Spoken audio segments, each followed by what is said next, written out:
Les débats de l'été Sud Radio, midi 13h30, Thierry Staller. La répression s'intensifie en Iran à l'approche du premier anniversaire du soulèvement qui a eu lieu après la mort de Mahsa Amini, arrêtée pour ne pas avoir voilé ses cheveux. Elle est décédée le 16 septembre 2022 lors de sa détention. Des dizaines de militantes des droits des femmes ont été arrêtées ces derniers jours et la liste des arrestations s'allonge aussi parmi les adeptes de la minorité religieuse non reconnue par la République islamique d'Iran, les Bahaïs. Pour en parler, j'ai invité Hamdam Nadafi du Bureau des Affaires extérieures des Bahaïs en France. Bonjour. Bonjour. Qui sont les Bahaïs et combien sont-ils aujourd'hui en Iran ? En Iran. Alors en Iran, c'est la plus grande minorité non musulmane du pays, plus grande minorité religieuse non musulmane du pays, qui représente, pour les derniers chiffres que nous avons, plus de 350 000 personnes, mais nous pensons qu'il y a bien plus de Bahaïs aujourd'hui en Iran, et donc pour répondre à la première question que vous posiez, qui sont les Bahaïs aujourd'hui, que ce soit en Iran ou à travers le monde? Les Bahaïs sont les personnes donc qui suivent les enseignements de la foi Bahaï, la religion Bahaï, qui prône donc un monothéisme, l'unicité de Dieu, qui est le même pour toutes les religions, et l'unité de l'ensemble des religions. Et les Bahaïs, où qu'ils soient, sont ces fidèles des enseignements Bahaïs qui cherchent à œuvrer pour le progrès, tout simplement, pour le progrès matériel, spirituel et social du pays dans lequel ils sont. Et quelle est l'origine de cette religion ?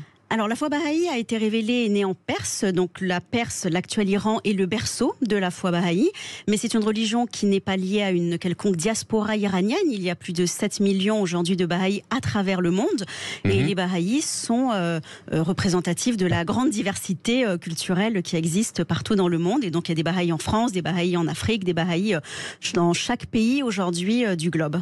Et alors que les chrétiens et même les juifs bénéficient en Iran d'un statut qui garantit théoriquement une liberté de culte, c'est très relatif quand même, les Bahaïs, eux, n'ont absolument aucun droit en Iran. Comment vivent-ils ?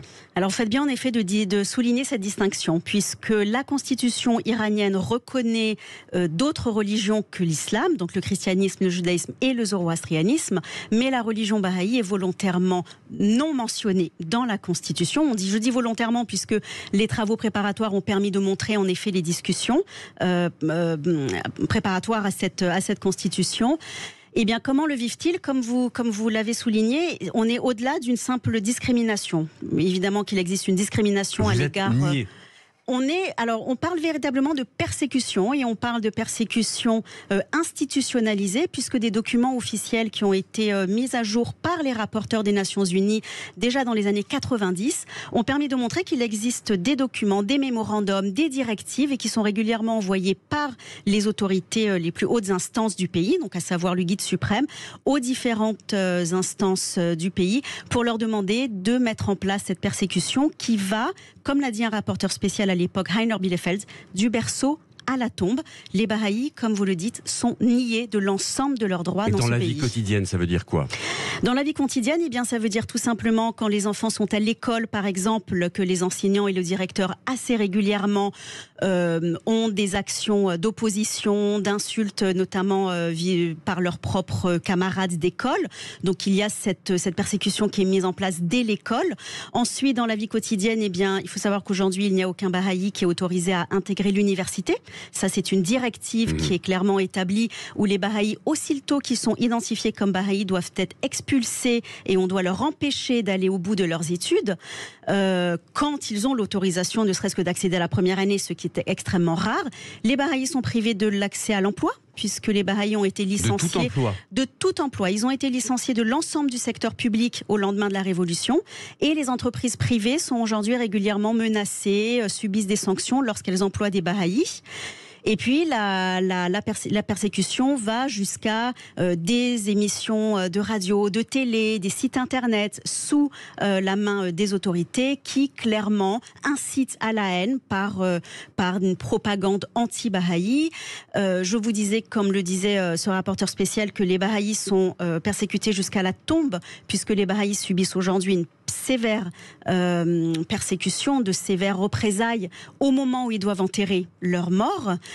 Et au quotidien, tout simplement, malheureusement, ce sont des arrestations, des perquisitions à domicile, des fouilles et des peines d'emprisonnement pouvant aller jusqu'à plusieurs années, voire 10 ans, ce qui est le cas il y a à peine une semaine d'un monsieur de 90 ans qui a déjà purgé une peine de 10 ans parce qu'uniquement il est bahaï et qui vient à nouveau à 90 ans d'être arrêté et qui risque une très lourde peine à un âge quand même déjà très avancé dans une condition de santé très très très difficile. Le motif de condamnation, c'est d'être bahaï, tout simplement. Alors c'est les mêmes motifs, vous savez, qu'on va trouver pour la plupart des personnes aujourd'hui qui ont des opinions qui sont qui ne vont pas dans le sens, en tout cas, de ce que voudrait un certain clergé fondamentaliste. Oui, le motif, c'est atteinte à la sécurité du pays, espionnage pour le compte d'Israël. Oui. Parce que les lieux saints bahaïs se trouvent en Israël, mais il faut savoir que les lieux saints bahaïs se trouvent en Israël parce que le prophète Baha'u'llah a été envoyé en exil par les autorités perses et ottomanes dans ce qui à l'époque n'était pas encore l'État d'Israël, mais qu'il est devenu par la suite, donc en tout cas à Saint-Jean d'Acre à l'époque. Alors voilà. Cette persécution, elle est voulue et encouragée par les autorités, mais du côté de la population, est-ce que les Iraniens de tous les jours sont également convaincus que les bahaïs sont mauvais, des espions, Non, alors bien sûr c'est une très bonne question et c'est pour ça que je précise que c'est une certaine partie du clergé et des autorités et bien entendu dans la population, on va aussi trouver deux positions. Il faut savoir que les bahaïs, cette persécution institutionnalisée et systématique dont je parle est en place depuis plus de 44 ans.